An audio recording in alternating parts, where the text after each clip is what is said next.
J'étais vice-président principal des ventes chez Trioc Woodworks, un fournisseur de menuiserie commerciale basé à Austin, au Texas. Ma carte de visite indiquait SVP, mais ce que j'ai réellement fait, c'est garder les lumières allumées. J'ai personnellement géré nos 10 principaux comptes, il ne s'agissait pas seulement de clients, mais de relations construites au fil de milliers d'appels téléphoniques, d'innombrables dîners et de 15 années passées à résoudre des problèmes avant même qu'ils ne deviennent des problèmes. Je connaissais les noms de leurs enfants, leur handicap au golf, leur lieu de vacances. Ils m'ont appelé avant d'appeler leurs propres équipes lorsqu'ils avaient besoin de réparer quelque chose. La nouvelle structure stimulera la croissance, a poursuivi Vanessa en faisant glisser un document sur la table. Le package de chacun est ajusté pour s'aligner sur les normes de l'industrie. J'ai jeté un coup d'œil au journal, réduction de 40% du salaire de base, restructuration des commissions qui rendrait impossible de gagner ce que je gagne actuellement, même avec la croissance. Réduction des prestations. Vanessa Claymore était arrivée il y a 3 mois après l'acquisition, vêtue de costume de créateur et titulaire d'un MBA de Harvard. Elle avait passé ses premières semaines à analyser des feuilles de calcul et à tenir des réunions à huis clos avec les nouveaux dirigeants de la société mère. Je savais ce qu'elle voyait quand elle me regardait, chère, vieille école, une relique qui aurait dû être reconnaissante rien que de garder son emploi. Y a-t-il un calendrier pour cette transition ? Ai-je demandé, ma voix même. Effectif immédiatement, sourit-elle d'un air tendu. Nous avons besoin que tout le monde adhère à la nouvelle direction. J'ai fermé le dossier, me suis levé et j'ai tendu la main. Merci pour la clarté. Son sourire s'effaça. Elle s'était attendue à des disputes, des négociations, peut-être même au désespoir. Au lieu de cela, elle a obtenu une poignée de main et une sortie calme. Plus tard dans l'après-midi, je l'ai vu me regarder depuis son bureau alors que j'emballais quelques objets personnels dans une boîte en carton, rien de dramatique, juste une photo de mes filles à la remise de leurs diplômes universitaires, un ensemble de stylos d'un client, une vieille récompense de vente. En sortant, j'ai fait un signe de tête à Thomas, notre directeur financier. Il était avec moi depuis le début. Ses yeux disaient ce que sa bouche ne pouvait pas dire, il ne s'agissait pas seulement de réduire les coûts, il s'agissait de me supprimer. Sur le parking, je n'ai pas claqué de porte ni crissé de pneus. Je viens de déposer la boîte dans mon coffre, de régler mon rétroviseur et de repartir avec 15 ans de relations clients que Vanessa venait de confier à la concurrence. J'ai construit ce service commercial brique par brique. Lorsque j'ai rejoint Trioc en 2010, nous étions un acteur régional vendant 8 millions de dollars par an. L'année dernière, mon équipe avait atteint 73 millions de dollars, et mes comptes personnels représentaient plus de 12 millions de dollars. Mon père dirigeait un petit magasin d'ébénisterie à Dallas et m'a tout appris sur la menuiserie et les finitions en bois avant l'âge de 16 ans. Après l'université, j'ai alterné entre quelques emplois dans la vente jusqu'à ce que je trouve Trioc. Quelque chose a cliqué là. J'ai compris les produits parce que j'avais grandi autour d'eux. Je pouvais discuter des détails techniques avec les architectes et de la tarification avec les responsables des achats au cours de la même réunion. Le propriétaire, Oliver Wainwright, a reconnu ce que j'avais apporté. Vous ne vendez pas seulement des produits, disait-il, vous vendez de la confiance. Il m'a donné la possibilité de construire mon département à ma manière. J'ai embauché de jeunes représentants affamés et leur ai appris ce qu'Oliver m'a appris, les relations comptent plus que les transactions. Lorsqu'Oliver a vendu l'entreprise à Driftmore Lab l'année dernière, j'étais inquiet mais pas paniqué. Les acquisitions faisaient partie du cycle économique. Je l'avais vécu comme n'importe quel autre changement. Les premiers signes de difficulté sont apparus lorsqu'ils ont commencé à remplacer l'équipe de direction, un nouveau PDG extérieur au secteur, un nouveau directeur marketing qui souhaitait réinventer notre présence numérique. Puis Vanessa, avec ses présentations épurées sur l'efficacité opérationnelle et l'optimisation des ressources. Les petits changements sont venus en premier, les budgets de voyage ont été resserrés, les comptes de divertissement des clients nécessitaient plusieurs approbations, mes réunions hebdomadaires avec l'équipe de direction sont devenues mensuelles, puis selon les besoins. Nous sommes juste en train de rationaliser, a expliqué Vanessa lors d'une de nos précédentes réunions. Rien de personnel, a-t-elle ajouté. Mais c'était personnel lorsqu'elle a commencé à planifier des appels avec mes grands comptes sans m'inclure. Lorsqu'elle a remis en question les remises que j'avais négociées il y a des années et qui avaient fidélisé les clients grâce à de multiples augmentations de prix. Lorsqu'elle a suggéré que mon équipe avait besoin de nouvelles perspectives, elle a fait appel à 2 de ses anciens collègues en tant que nouveaux directeurs régionaux. Thomas a tenté de me prévenir lors de notre revue budgétaire trimestrielle.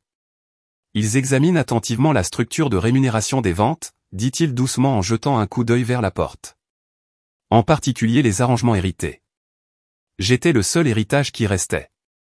Une semaine avant cette dernière réunion, j'ai repéré Vanessa en train de déjeuner avec Gabriella, ma nouvelle recrue. Ils étaient blottis les uns contre les autres, parlant intensément. Quand ils m'ont vu entrer dans le restaurant, Gabriella a regardé son assiette tandis que Vanessa m'a fait signe avec désinvolture, comme si me heurter était une agréable surprise. Plus tard, Gabriella a évité le contact visuel lorsque j'ai posé des questions sur le déjeuner.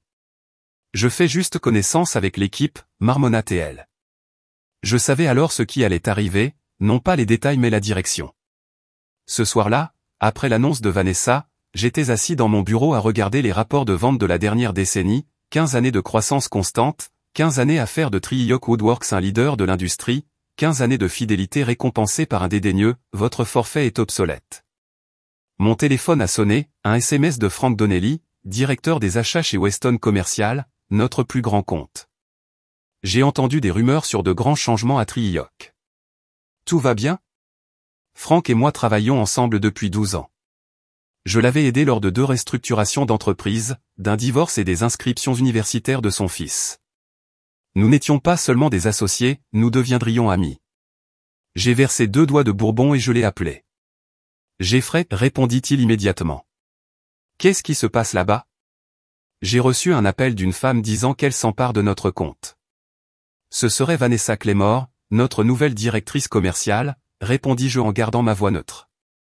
Eh bien, elle a commencé à parler de revoir notre structure de prix et de mettre en œuvre un nouveau système de gestion des fournisseurs.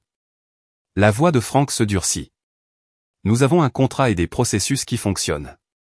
Je n'ai pas besoin que quelqu'un me dise comment gérer mes fournisseurs.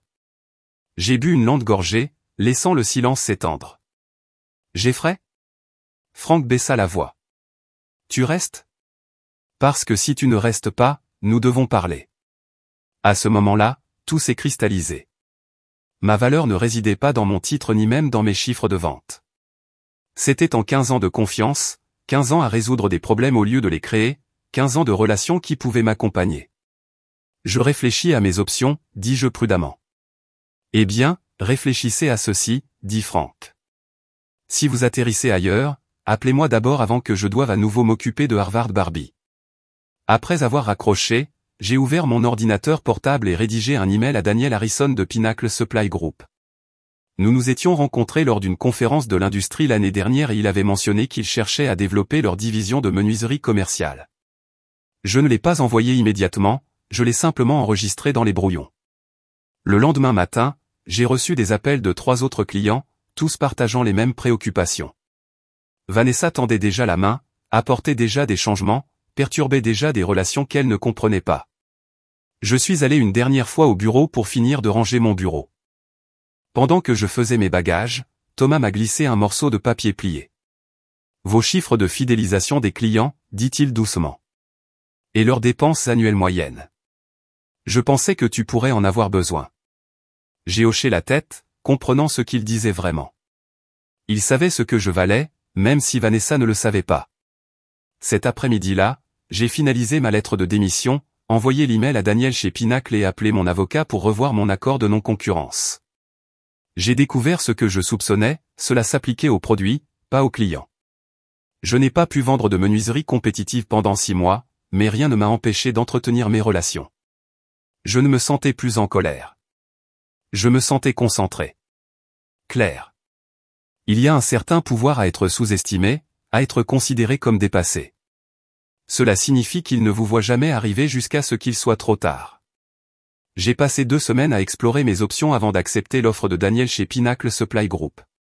Le rôle était parfait, vice-président senior du développement commercial avec une totale autonomie pour créer ma propre division. Nous voulons votre expertise, Jeffrey, a déclaré Daniel lors de notre dernière réunion. Vous savez ce qui fonctionne dans cette industrie. Nous n'avons pas besoin de réinventer la roue.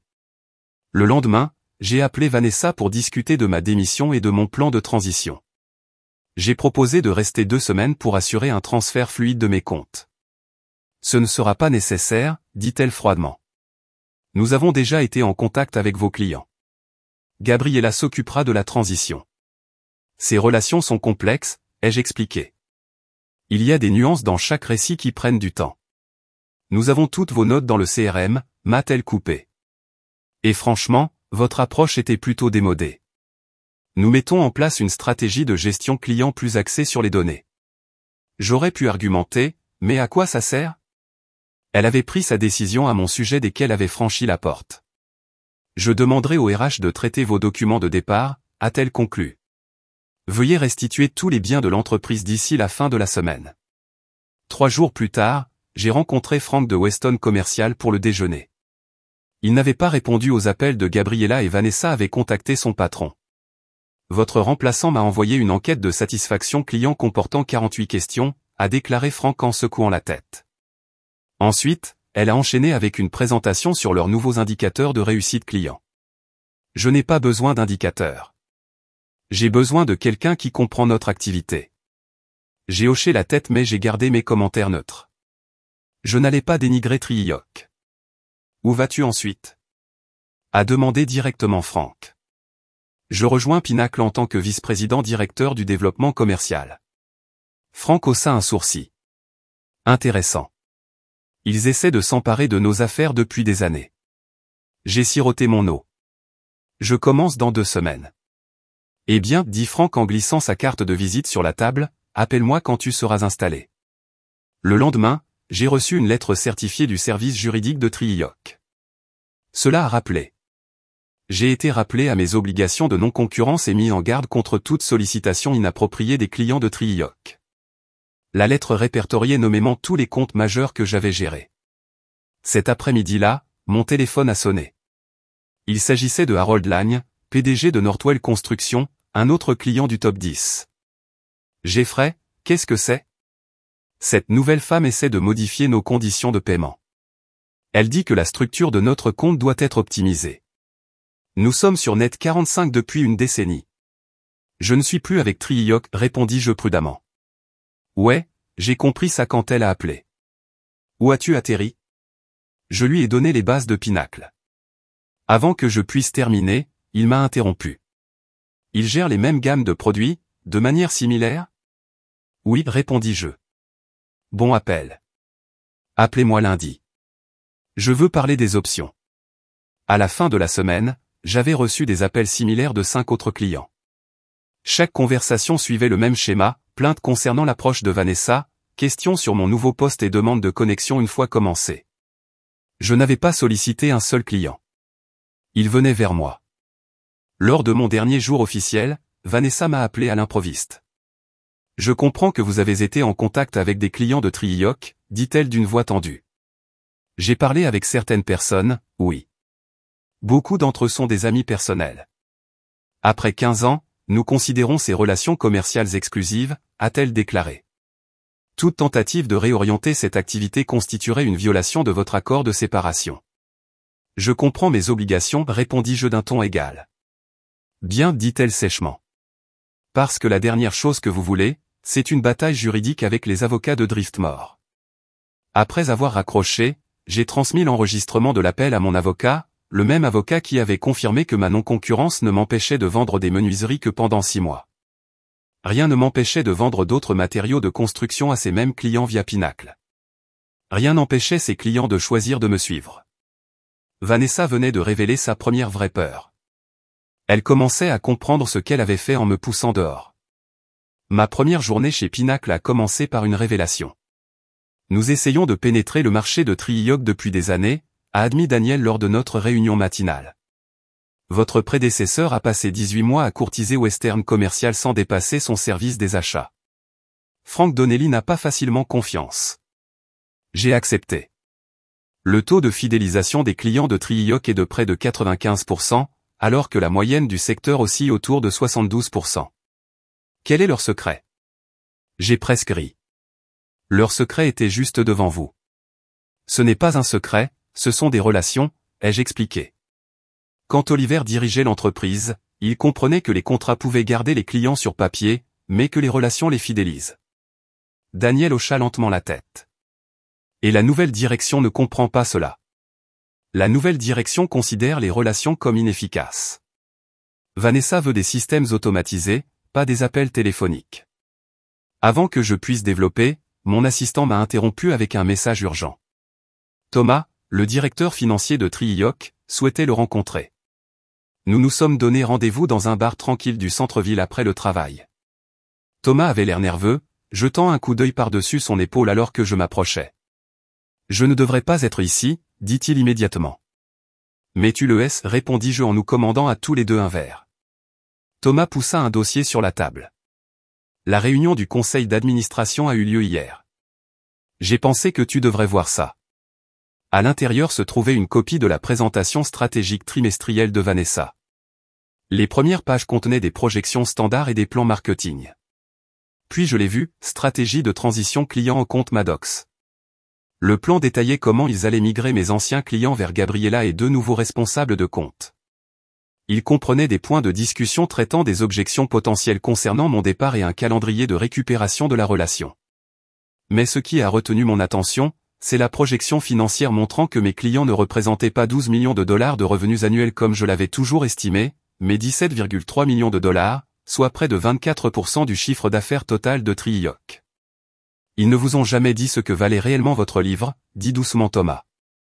Oliver le savait, mais après l'acquisition. Il haussa les épaules. Pourquoi tu me montres ça? J'ai demandé. Thomas but une longue gorgée. Parce que ce qu'ils font n'est pas bien, et parce que Vanessa manque déjà de prévision. Elle a dit au conseil d'administration qu'il s'agissait d'une perturbation temporaire pendant la transition, mais les chiffres ne mentent pas. Il tapota le dossier. Elle a déjà perdu Northwell, n'est-ce pas? Je n'ai ni confirmé ni infirmé. Les décisions des clients n'étaient plus de ma responsabilité. Ça va empirer, a poursuivi Thomas. Elle mettra en œuvre des augmentations de prix sur tous les anciens comptes le mois prochain. Le conseil d'administration l'a approuvé sur la base de son analyse selon laquelle nous sous-évaluons le marché depuis des années. Maintenant, j'ai compris. Vanessa ne voulait pas seulement que je parte pour économiser sur ma rémunération. Elle considérait mes relations avec mes clients comme un obstacle à sa stratégie agressive de revenus. Sans moi, elle pourrait augmenter les prix, modifier les conditions et mettre en œuvre de nouveaux systèmes qui permettraient de tirer davantage de profit à court terme des relations que j'avais passé des années à établir. Il y a autre chose, ajouta Thomas, sa voix baissant. Ils vérifient vos notes de frais depuis 3 ans, à la recherche d'éventuelles irrégularités. Ils n'en trouveront pas, dis-je. Je le sais, mais ils construisent un récit. Si les clients commencent à partir, ils ont besoin de blâmer quelqu'un. En partant, Thomas hésita. Je mets à jour mon CV. Je pensais juste que tu devrais le savoir. En rentrant chez moi, j'ai ressenti un calme étrange. Je n'apprenais pas seulement ce que Vanessa pensait de moi. J'apprenais ce que Triyok pensait vraiment de moi depuis le début. Ma valeur était claire dans leurs chiffres, mais absente de ma rémunération. Ils étaient heureux de bénéficier de mes relations tout en prévoyant tranquillement d'en tirer davantage de profit une fois mon départ. La vérité n'était pas seulement que Vanessa m'avait sous-estimé, c'était aussi que Triyok m'avait sous-estimé pendant des années.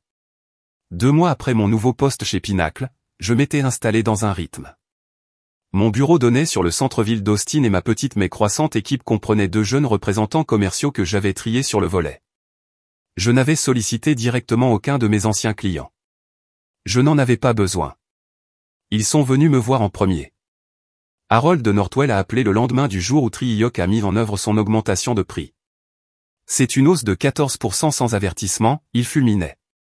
Pinnacle peut-il égaler notre prix d'origine? Nous avons pu le faire, et nous l'avons fait, tout en ajoutant des services à valeur ajoutée que Triyok n'avait jamais proposés.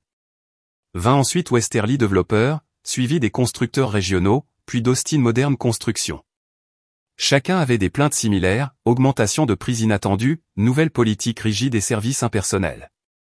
À la fin de mon 2e mois, 4 de mes 10 anciens comptes les plus importants avaient migré leur entreprise vers Pinnacle.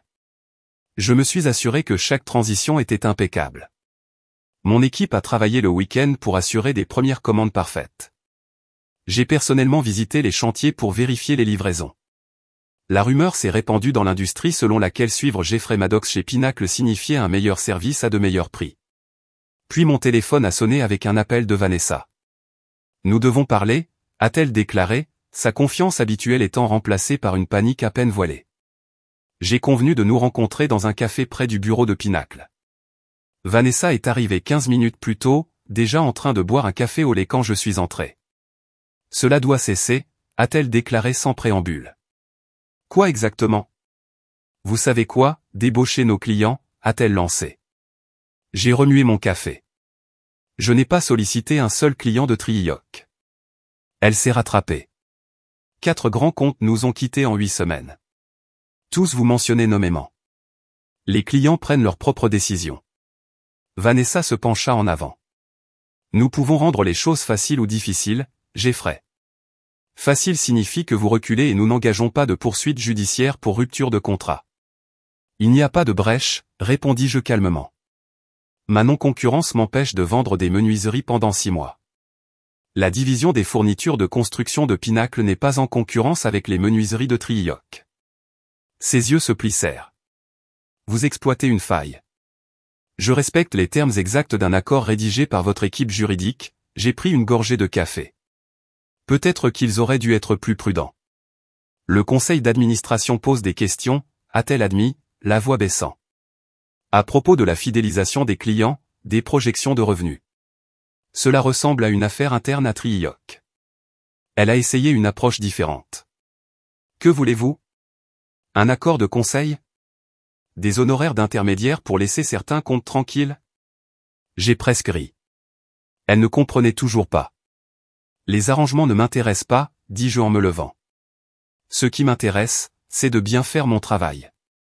Le reste se fait tout seul. Le lendemain, Franck de Western Commercial a appelé. Leur contrat de 3 ans avec Trioc allait être renouvelé. Nous lançons un appel d'offres, a-t-il déclaré. Vanessa m'appelle quotidiennement et me propose de battre de 5% le prix de n'importe quel concurrent. C'est une bonne offre, ai-je reconnu. Vraiment? Parce que je regarde plus que le prix ici, Jeffrey. J'ai besoin de quelqu'un qui comprend notre métier. Quelqu'un qui répond au téléphone à 19h lorsqu'un projet est en difficulté. 2 semaines plus tard, Weston a attribué à Pinacle un contrat d'approvisionnement de 2 ans d'une valeur annuelle de 4,2 millions de dollars. Il s'agissait d'un coup d'état majeur, du genre de celui qui fait la une des journaux de l'industrie. Le même jour, j'ai reçu un mail de Thomas.